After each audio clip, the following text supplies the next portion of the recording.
Baik, saya akan menyampaikan beberapa hal terkait tentang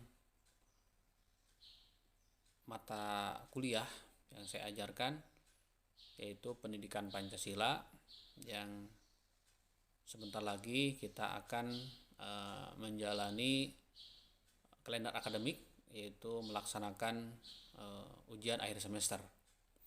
Tentu ada beberapa catatan yang perlu kita pahami.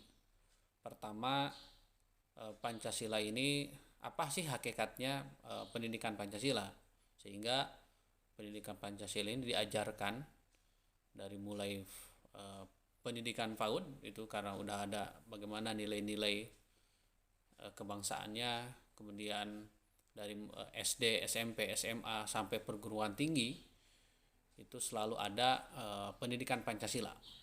Ini tentu Anda mahasiswa dituntut untuk mampu memberikan penjelasan mengapa pendidikan Pancasila itu selalu disampaikan. Apa sih hakikatnya? Tolong jelaskan. Kemudian Pancasila ini tentu memiliki peran dan fungsi dalam kehidupan bermasyarakat, berbangsa, dan bernegara. Ada 10 peran dan fungsi yang saya sudah sampaikan.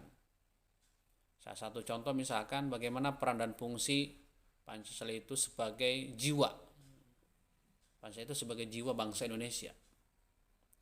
Bagaimana Pancasila ini mampu mewarnai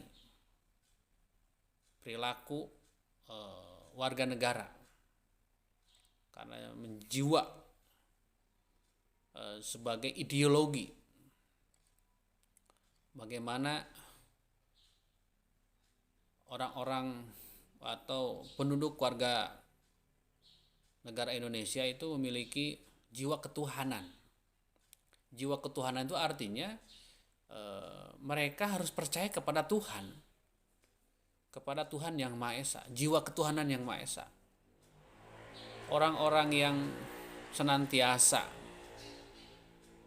tunduk dan taat sebagai warga negara, tentu dia harus tunduk juga dan taat kepada Tuhan yang Maha Esa.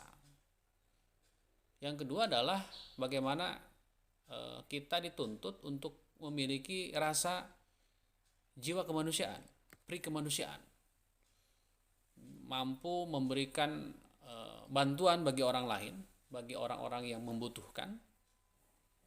Kemudian bagaimana kita dituntut untuk terus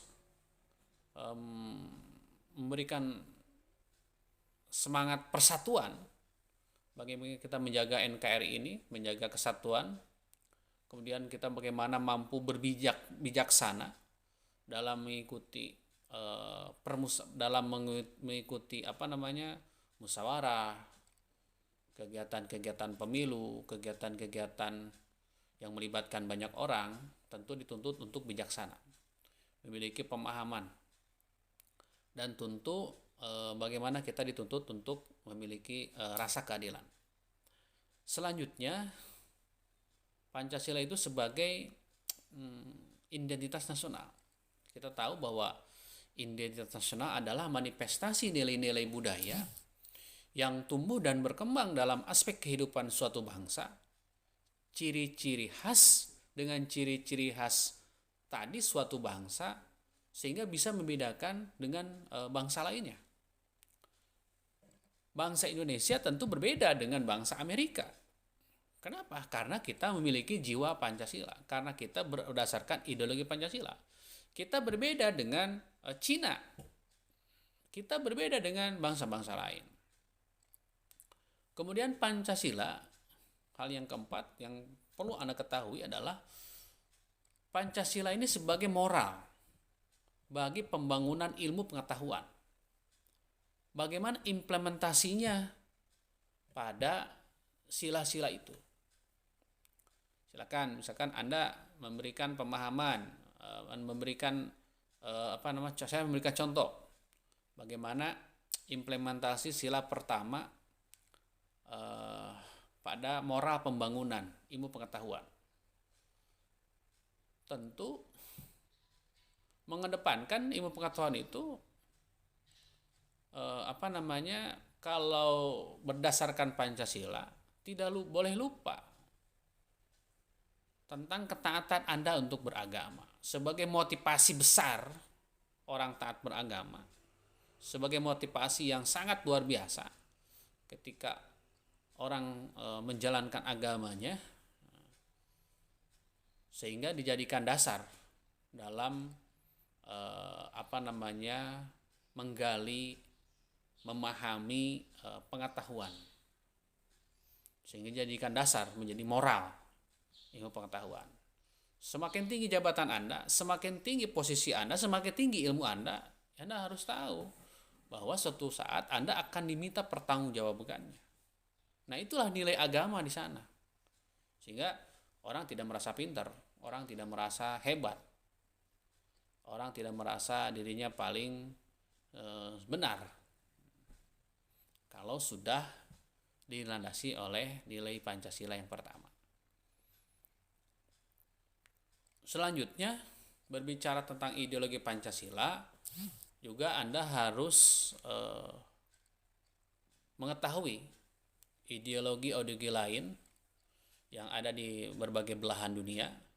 Kita tahu misalkan bagaimana ada ideologi liberalisme, ada ideologi sosialisme, ada ideologi kapitalisme, ada ideologi komunisme. Nah, silakan Anda jelaskan itu. Apa bedanya dengan ideologi yang kita anut? Apa bedanya Pancasila dengan liberalisme? Apa bedanya ideologi Pancasila dengan sosialisme? Kemudian Anda juga dituntut bagaimana bisa memahami Pancasila sebagai paradigma dalam pembangunan sosial budaya. Juga harus bisa memahami bagaimana Pancasila dalam paradigma pembangunan politik, ekonomi, tentunya yang ada di Indonesia. Bagaimana paradigma itu? Anda bisa menjelaskan bagaimana paradigma Pancasila dalam konteks sosial, dalam konteks politik, dalam konteks ekonomi yang ada di Indonesia. Selanjutnya, ini tidak kalah pentingnya juga, masih ada kesempatan buat yang sedang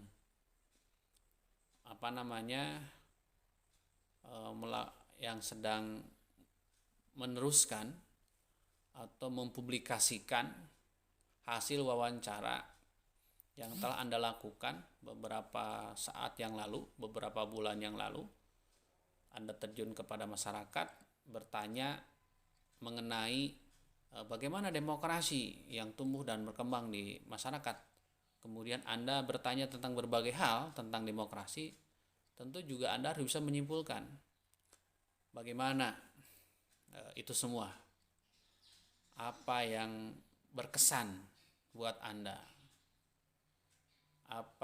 Kenapa saya memberikan tugas untuk dipublikasikan kembali? Tentu supaya informasinya tidak nyampe, harus terpublikasikan.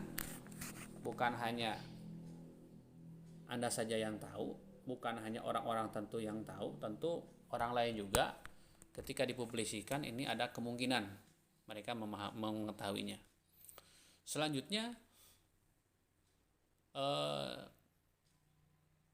apa sih unsur pendukung tegaknya demokrasi? Nah, Anda bisa jelaskan. Ada 3 unsur pendukung tegaknya demokrasi. Di antaranya misal bagaimana hukum, ya. Hukum itu kan bagian dari bukti bahwa orang-orang yang senantiasa ada barometer lah, ada hukum itu. Selanjutnya, Anda juga harus memahami tentang aktualisasi Pancasila dalam kehidupan di lingkungan kampus. Nah, ini yang penting. Anda belajar beberapa kali pertemuan Pancasila, lalu bagaimana aktualisasinya dalam kehidupan kampus. Mudah-mudahan saya doakan semoga Anda bisa menjawab dengan